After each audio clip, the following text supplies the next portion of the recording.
오늘 룻기서의 말씀을 중심으로 함께 살펴보고자 합니다. 본문 15절은 나오미의 당부로 시작합니다. 나오미가 또 이르되 보라 내 동서는 그의 백성과 그의 신들에게로 돌아가나니 너도 너의 동서를 따라 돌아가라. 시어머니 나오미가 룻에게 하는 이야기입니다. 강한 권면이죠. 내 동서가 돌아가니까 너도 돌아가라. 어디로 간다는 말일까요? 뭔가 심상치 않은 크나큰 사건이 일어난 듯합니다. 나오미는 원래 베들레헴에서 살았습니다. 베들레헴은 하나님이 선택한 약속의 땅이었습니다. 그런데 그곳에 흉년이 들었어요. 먹고 살 길이 막막하자 나오미와 그의 가족들은 모압 땅으로 가기로 결심합니다. 모압이라는 사람은 아브라함의 조카 롯이 그 딸들과 관계를 맺어 얻은 아들입니다. 그리고 그 모압 족속의 조상이 되죠. 한마디로 부정한 혈육 관계로 이루어진 이방 민족이었습니다. 그러기에 이 나오미와 그의 가족들은 그곳으로 가지 말았어야 됐습니다. 나오미의 남편의 이름은 엘리멜렉으로서 여호와가 나의 왕이시다 라는 뜻을 지니고 있습니다. 그러기에 그 가정은 하나님을 잘 믿는 가정이었습니다.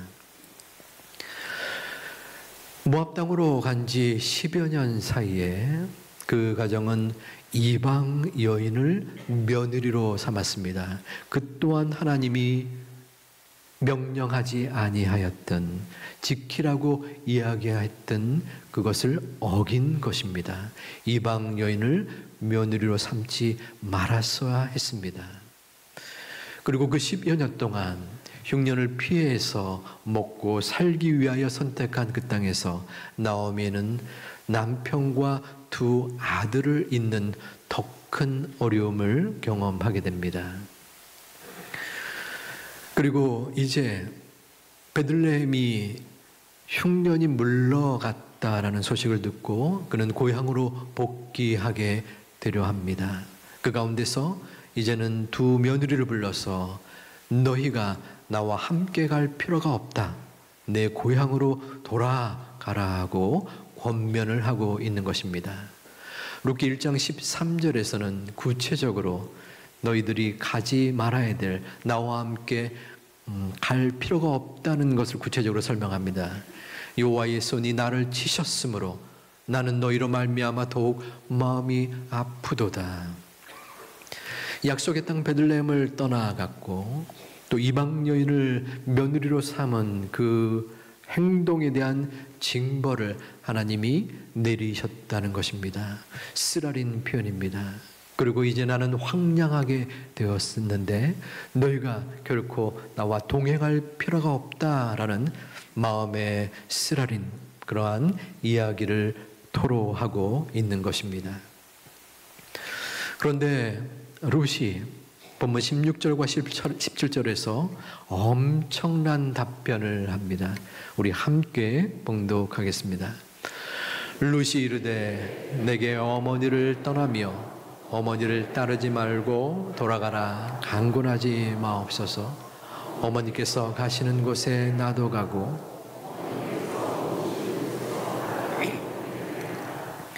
어머니의 백성이 나의 백성이 되고 어머니의 하나님이 나의 하나님이 되시리니 어머니께서 죽으시는 곳에서 나도 죽어 거기 묻힐 것이라. 만일 내가 죽는 일 외에 어머니를 떠나면 내게 벌을 내리시고 더 내리시기를 원하나이다 하는지라. 아멘.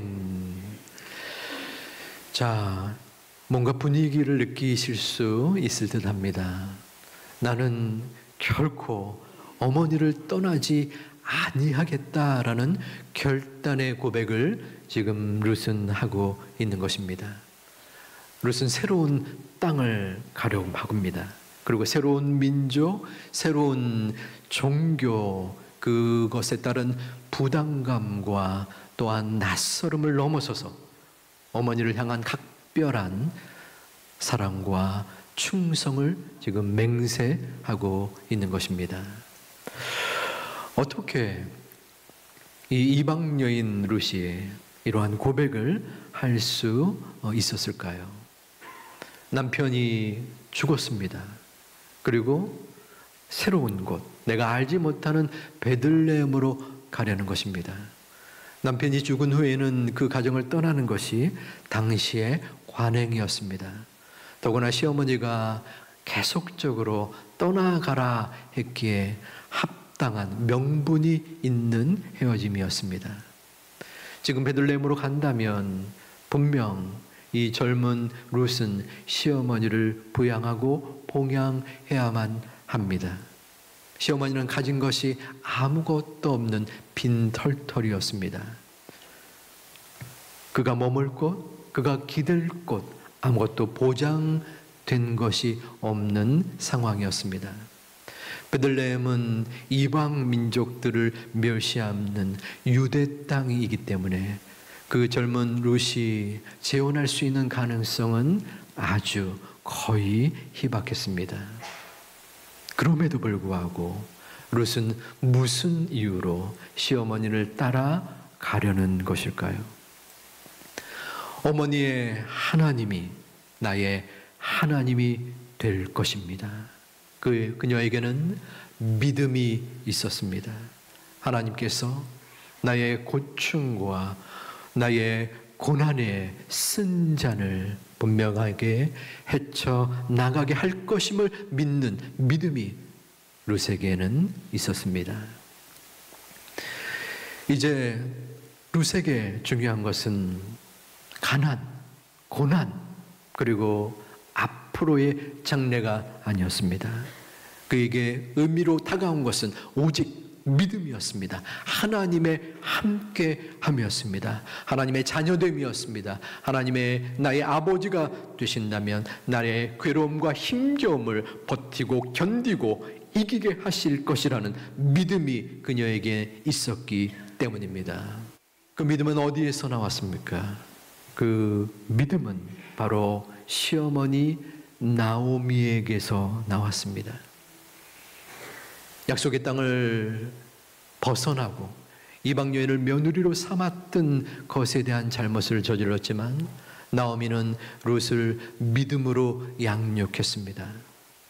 나오미의 모습, 시어머니의 믿음의 모습을 바라보고 룻은 계속적으로 또한 믿음 속에 자라났고 지금 결정적인 순간에 믿음의 모습을 보이고 있는 것입니다. 요즘에 한국교회의 주요 쟁점 그리고 관심은 다음 세대입니다. 다음 세대를 향한 긍정적인 모습은 참으로 귀한 것이지만 다시 말하면 반대로 다음 세대가 어려움을 겪고 있다는 것이고 또 다음 세대가 위기를 직면하고 있다라는 반증이기도 합니다. 가정의 신앙교육이 부재가 될 때, 부족할 때 당연히 자녀들은 신앙으로 자라날 수가 없겠죠. 부모들의 세속적 자녀 교육관, 조금 전 거론했듯이 교회보다 신앙보다 야 시험 때니까 교회는 나중에 나가. 그것이 쌓이면은 분명 그 아이는 교회와 멀어질 수밖에 없습니다. 부모의 신앙 저하, 그 아이의 신앙을 이끌어줄 수 있는 가장 원동력이자 우선적인 사람은 목사님이 아닙니다. 전도사님, 교사가 아닙니다. 부모입니다. 그런데 부모의 신앙이 저하될 때 당연히 아이들의 신앙 교육이 이루어지거나 또한 완성되기가 힘든 법입니다. 자, 이처럼 부모가 자녀의 신앙 교육의 위기 요인이라고 한다면 반대로 부모가 가정에서 신앙으로 온전하게 본보기가 되어질 때, 모범이 되어질 때 자녀들은 당연하게 자연스럽게 신앙으로 살아갈 수 있게 된다는 말과 같습니다. 그러므로 우리는 마음속에 이 시간, 물론 이미 알고 있지만 자녀들을 향한, 우리들의 다음 세대를 향한, 우리들의 손주들을 향한 믿음의 결단과 또한 마음의 다짐이 있는 시간이 되어야 합니다. 사실은 자녀들은 우리 부모의 소유가 아닙니다. 자녀들은 그 자녀들을 이 땅에 내려주시고 이끌어 주시는 우리 아버지 하나님의 소유입니다. 우리는 모두 하나님의 자녀입니다. 하나님은 우리들에게 청지기로서의 사명을 허락하시고 또한 자신의 욕심대로가 아니라 마음대로가 아니라 하나님의 자녀로 키움을 주시는, 키움을 키우라 하는 그러한 명령과 은혜를 주셨습니다. 그러기에 우리는 하나님을 닮은 자녀로 성장케 하는 책임과 의무를 지니게 된 것입니다. 그런 모습 속에서 우리는 어떠한 마음을 가져야 합니까? 성경은 말합니다. 디모데후서 3장 16절에서 모든 성경은 하나님의 감동으로 된 것으로 교훈과 책망과 바르게 함과 의로 교육하기에 유익하니. 하나님은 우리들에게 자녀 교육을 할 수 있는 매뉴얼이자 또 교과서를 주셨는데 그것이 성경이라는 것입니다. 성경은 그 자녀 교육의 기본적인 원리가 담겨져 있는 동시에 성경의 인물들을 통해서 자녀를 어떻게 키워야 하는지에 대한 구체적인 사례가 있는 것입니다. 그러기에 우리는 바로 성경의 가르침대로 자녀들을 양육하고 키워야 합니다. 여러분들은 무엇이 바로 자녀들을 양육하는데 가장 중요한 요소라고 생각하십니까? 우리는 자녀를 신앙으로 이끌 때에 영원의 관점에서 바라보아야 합니다. 영원은 끝나지 않은 영원한 시간입니다. 영원한 하나님의 관점입니다. 지금 당장 자녀가 좋은 대학을 진학하고 좋은 직장에 취업한다면 그 마음속에 일정 기간 혹은 이 땅에서 보람과 기쁨을 누릴 수는 있습니다. 하지만 그 보람과 기쁨이 영원할 수는 없습니다. 이 땅에 어떤 가치와 성취와 성공도 영원할 수는 없습니다. 성경의 가르침에 영원한 것은 바로 믿음인 것입니다. 영혼의 관점은 무엇입니까? 그것은 이 땅에서의 시간이 아니라 천국에 올라가서도 전혀 후회가 없는 영원한 기쁨을 누릴 수 있는 자녀 신앙교육의 모습인가라는 것입니다. 그것은 바로 믿음인 것입니다. 믿음의 자녀 교육이 이루어지기 위해서, 행복한 믿음의 가정이 되기 위해서는 부모가 믿음이 있느냐가 가장 필요한 필수 요소입니다. 부모가 믿음으로 살아갈 때에 자녀는 자연스럽게 그 부모의 삶을 통하여 믿음을 배우게 됩니다. 하지만 부모가 믿음의 본이 되기 위하여 행하여지는 모습이 있는데 그것은 훈계가 아니라 모습입니다. 우리 한번 저를 따라해 주시면 감사하겠습니다. 훈계가 아니라 모습입니다. 훈계는 교육이요 가르침입니다. 여기서의 모습은 부모의 삶을 통하여 드러나는 모든 모습을 의미합니다. 다시 말하면 자녀들이 변하는 것은 부모의 말이 아니라 부모의 삶 속에서 나오는 모든 모습을 통하여 그것이 살아있는 교육이요 본이 되어진다는 것입니다. 자녀의 마음에 새겨진 부모의 모습이 그 신앙의 절대 지침이 된다는 것입니다. 부모는 하나님을 보여주는 통로입니다. 우리가 하나님을 직접 보지 못하지만, 우리들의 자녀들이 하나님을 느끼지 못하지만 부모를 통하여 하나님을 알게 되고 또한 하나님을 의지하게끔 되어 있습니다. 저는 상담 가운데에 우리 내담자들 중 부모로 인한 큰 상처를 이야기하는 모습들을 가끔씩 경험합니다. 우리 부모님은 교회에서 참 좋은 목사님, 장로님, 집사님, 권사님인데 가정에 돌아와서는 다른 모습을 보입니다. 교회와 가정과 서로 다른 모습을 보이는 그 부모 밑에서 자라난 아이들, 그 존재의 마음속에 과연 하나님에 대한 믿음, 하나님을 알아가고 하나님을 의지하는 신뢰가 있게 될까요? 물론 가정 안에서도 긴장감을 풀지 않고 무조건 기도해야 된다, 이것은 결코 아닙니다. 그럴 수 없습니다. 저 또한 그렇지 못합니다. 하지만 긴장을 풀고 자유스러운, 자연스러운 모습 속에서도 신앙의 모습이 드러나야 합니다. 우리의 모습은 어떠합니까? 야, 이따위 공부해가지고 어떻게 대학 가려고 그러냐?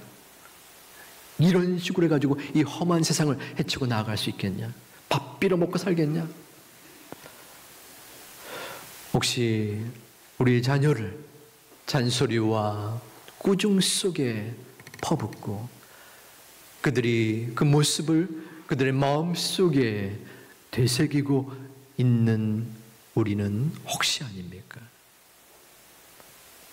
아니면 온화한 웃음으로 위로와 격려를 해주고 기도해주는 그러한 모습이 우리의 자녀들 가운데 있느냐는 것입니다. 지금 완벽한 부모의 모습을 이야기하는 것은 아닙니다. 저 또한 저의 부족함을 바라보고 하나님 앞에 반성하고 회개하는 마음으로 말씀을 준비했습니다. 우리의 모습을 적나라하게 그리고 정직하게 바라보자는 것입니다. 그리고 지금 이 순간도 우리들의 자녀의 마음속에는 우리들을 통한 하나님의 이미지, 하나님의 모습이 담겨져 있고 또한 이루어져 있습니다. 우리는 기도해야 합니다. 아버지 하나님, 저의 믿음 없음으로, 저의 사랑 없음으로, 저의 이중적인 모습으로 우리들의 자녀가, 나의 자녀가 하나님을 느끼지 못했던, 하나님을 멀리하는 그러한 모습을 보인 것을 용서하여 주시옵소서. 나의 삶의 주인이 아버지 하나님인데 나의 욕심, 나의 욕망, 나의 성취와 성공을 우선적으로 여겼던 이 불충함을 깨닫게 하여 주시옵소서. 우리는 아버지 하나님께 바로 서야 합니다. 내 자녀가 우선이 아니라 나의 믿음, 나의 온전한 하나님을 향한 믿음이 바로 세워지는 저와 여러분이 되시기를 주님의 이름으로 축원드립니다. 우리의 머릿속에, 우리의 가슴속에 만일 주식이 가득 차 있다면 그 사람은 입만 열면 삼성전자와 카카오, 네이버를 이야기할 것입니다. 저와 여러분의 마음속에 무엇이 사로잡고 있습니까? 물론 우리들의 자녀에게 24시간 매 순간마다 예배를 드려야 된다, 믿음으로 바로 서야 된다, 그렇게 말할 수 없습니다. 그렇게 해서도 안 됩니다. 하지만 우리가 믿음으로 온전하게 세워질 때에 우리들의 자녀는 우리들의 모습을 보고서 조금씩이라도 하나님을 발견하고 하나님께로 향하게 됩니다. 그것마저도 없다면 그들은 이 세상과 학교와 학원, 친구들의 손에 이끌려서 저절로 한순간에 하나님과 멀어질 가능성이 충분히 있는 것입니다. 저는 이 시간 두 가지의 실천적인 모습을 나누고자 합니다. 첫 번째는 가정의 예배입니다. 저도 어릴 적에 가정 예배를 어머니의 손에 이끌려서 들었습니다. 아버지의 눈을 피해서 몰래 이렇게 불안감도 있었고 또 지겨움도 있었습니다. 지금은 많은 아쉬움이 느낍니다. 그때 어린 시절이었지만 좀 더 기쁘게 감사함으로 드릴 걸. 하지만 이미 지나간 일이요, 저의 믿음이 연약했던 모습을 기억합니다. 야, 가정 예배 안 드리면 이번 주 용돈 안 줄 거야. 가정 예배 드려야지 게임 2시간 할 수 있어. 이런 식으로 하면은 막갑합니다. 저래도 안 드립니다. 먹을 것도 마련하고 뭔가 당근과 또 좋은 것을 준비해야 합니다. 제가 그랬고 또 우리의 옛날 모습이, 믿음이 연약한 모습이 있기 때문입니다. 우리의 자녀들이 성숙하지 못한 부분들이 있기에 우리는 최선의 노력을 다해서 일주일에 한 번만이라도, 교회는 주보에 가정예배 예식서를 또한 싣고 제2교회 유튜브 들어가시면 저나 또한 전사님들이 교대로 일주일에 한 번 10분에서 15분 영상을 보여줍니다. 영상을 활용하셔도 되고 또한 주보를 보면서 함께 말씀을 읽고 기도하고 삶을 나눈다면 하나님께서 그 가정 위에 내가 생각지 못한 그 놀라운 은혜의 단비를 주실 것을 주님의 이름으로 축원드립니다. 가정의 예배는 가정이기 때문에 소중합니다. 우리가 예배를 교회에 와서 드리지만 가정에서 드릴 때 하나님이 함께 하는 것입니다. 두 번째 모습은 말씀을 가까이 하는 것입니다. 성경을 읽는 것도 중요하고 또한 더불어서 묵상을 매일마다 하는 것이 아주 중요합니다.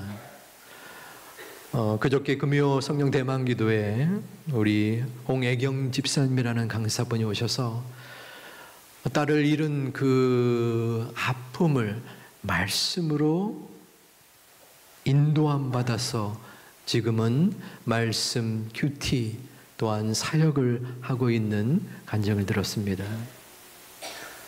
말씀이 우리의 삶을 변화시킵니다. 말씀이 우리의 고통과 우리의 절망과 우리의 모든 이 땅에서의 애통을 변화시켜 주십니다. 그러므로 우리는 말씀을 바로 알아야 합니다. 물론 지금 여기 모인 분들 중에 주일 이 시간이라도 오는 것에 대한 진심 어린 감사가 있습니다. 이것은 진실입니다. 네. 내가 여기 오는 것만 해도 지금 힘을 내서 오는 건데 무슨 말씀을 이야기하는가, 지금 24분이 그렇게 생각하시는데, 지금 당장 마음에 도전이 안 되더라도 왜 저 앞에 있는 노원석 목사라는 사람은 왜 계속 말씀을 강조하는가? 아직까지 말씀 속에 기쁨과 괴로움을 이긴 경험이 부족한 분들, 말씀 가운데 하나님의 음성과 하나님의 은총과 하나님의 은혜를 경험하시기를 주님의 이름으로 축원합니다. 분명히 하나님의 말씀은 살아 역사하십니다. 그 말씀을 우리가 매일마다 조금씩 읽고 묵상할 때 잘 알지 못해도 좋습니다. 매일마다 못해도 좋습니다. 일주일에 한두 번이라도 말씀 가운데 새벽 예배를 우리가 유튜브로 매일 성경의 본문을 가지고 설교를 하고 있습니다. 유튜브를 보셔도 됩니다. 중요한 것은 말씀이 우리의 삶을 움직이는 것입니다. 그 말씀이 우리의 삶을 주장할 때 우리의 믿음이 우리들의 자녀 속에 전파되어지고 우리의 믿음이 행복한 가정을 이루는 소중한 믿음의 가정이 되시기를 주님의 이름으로 축원을 드립니다.